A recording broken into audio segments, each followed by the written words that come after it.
كأنما أنظر إلى كف هذا أو كما قال النبي صلى الله عليه وسلم.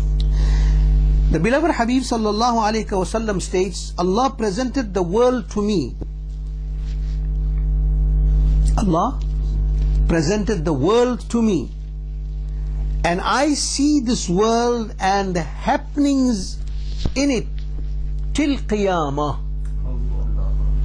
Till Qiyamah. Is that so? Allah didn't present the world to him and he saw it once. He said till Qiyamah, whatever is going to happen, and the happenings of till Qiyamah, how he sees it, he said, in such a manner I see this, right? In a manner like I see the palm of my hand.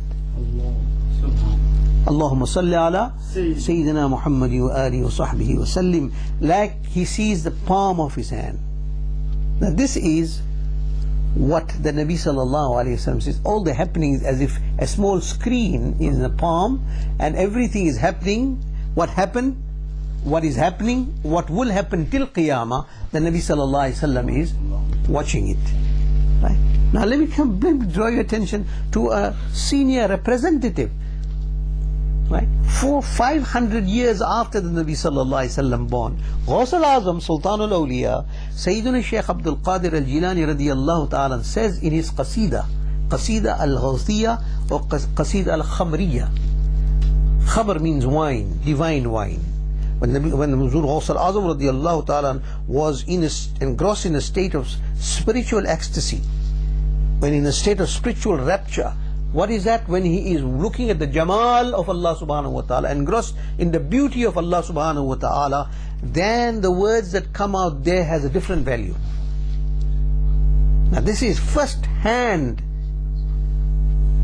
information. In that state, whatever the servant of Allah speaks about, he speaks about the super arcane region, different dimension. And what he says, Nazartu ila biladillahi jam'an.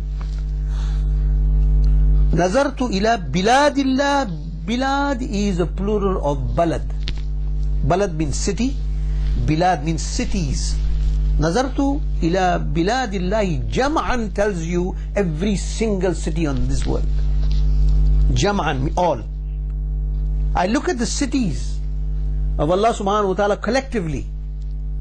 How I look at the cities? كَخَرْدَلَةٍ عَلَى حُكْمِ التِّسَالِ, like a grain of mustard seed in the center of my palm. The man is looking at that. Can you imagine that? No, you cannot imagine, because it is beyond your imagination. It is beyond. It is karama, and it is that karama is something that is mind-boggling, is beyond your comprehension. A miracle is beyond your comprehension. It is supernatural to you. Right? So if Ghaus al-Azam radiyallahu ta'ala is looking at the cities by the grace of the beloved Habib sallallahu alaihi wasallam, and by the honor and blessings of Allah subhanahu wa ta'ala, this Allah subhanahu wa ta'ala blesses his son, his awliya, his prophets. This every excellence and every karama and every miracle that manifests from a wali of Allah or any saintly person is by the permission and blessings of ata of Allah subhanahu wa ta'ala. Nobody ever possesses these qualities on their own. To believe that somebody possesses knowledge or his own power, self-power, is kufr, it is shirk. It is impossible, because all power, all excellence is from Allah subhanahu wa ta'ala, and He bestows whomever He feels like.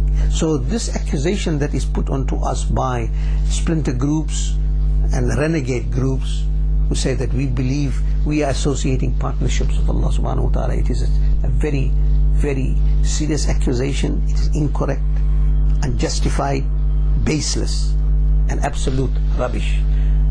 We do not, Ahl Sunnah wal Jama'ah do not. Whatever karamat, whatever excellence we speak about the Nabi sallallahu alaihi wasallam, whatever karamat we speak about the awliya and salihin, it is all by the ata and by the blessings of Allah subhanahu wa ta'ala. So, Inna Allah rafa'a lid dunya. Allah subhanahu wa ta'ala is present presented this dunya to the Nabi sallallahu alaihi wasallam, and whatever is happening right up till Qiyamah, he looks at it like he is looking at the palm of his hand.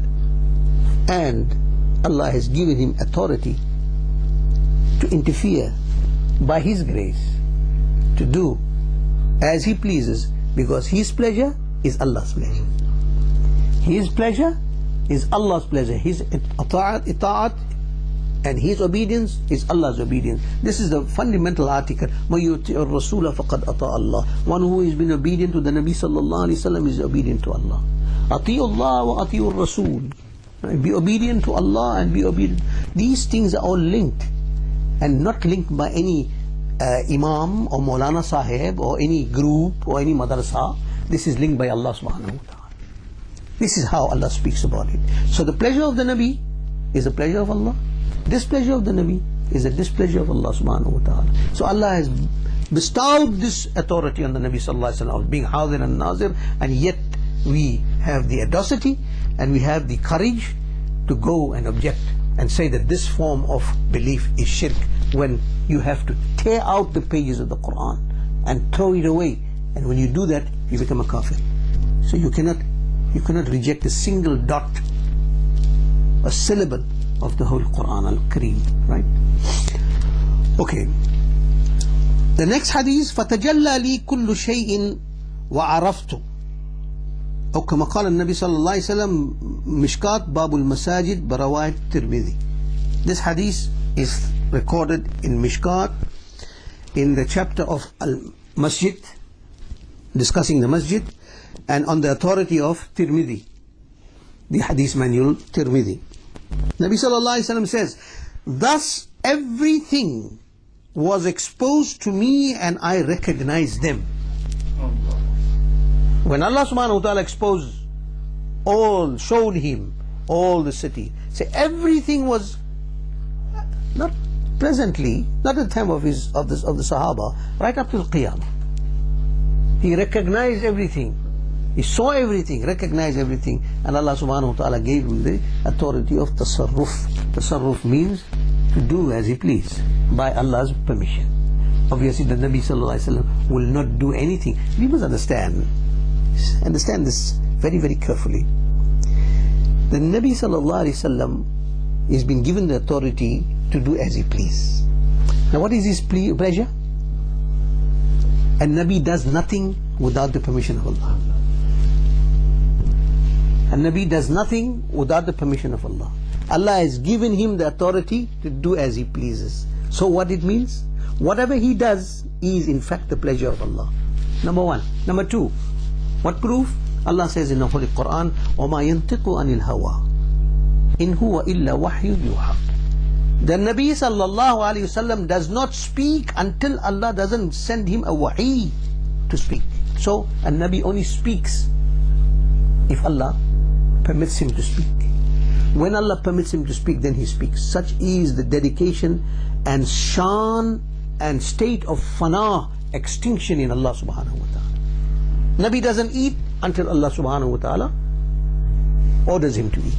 He doesn't walk until Allah.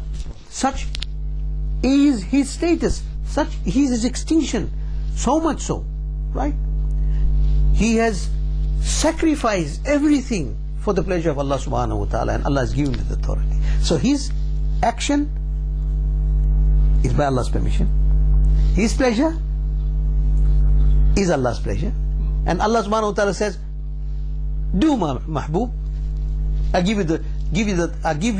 bestow upon you the authority of doing whatever you want to do. So you will translate it in this way, understand it in this way, that whatever the Nabi does is by the pleasure of Allah subhanahu wa ta'ala, by the authority of Allah, by the permission of Allah. Okay? Okay, now the other hadith about the Hadir and Nazir of the Nabi sallallahu alayhi wasallam. Now, when we say, I like to now bring in something very important here. When it is said that Allah presented the world to me and I see the world and the happenings till Qiyamah in such a manner that it's like I see the palm of my hand. Okay,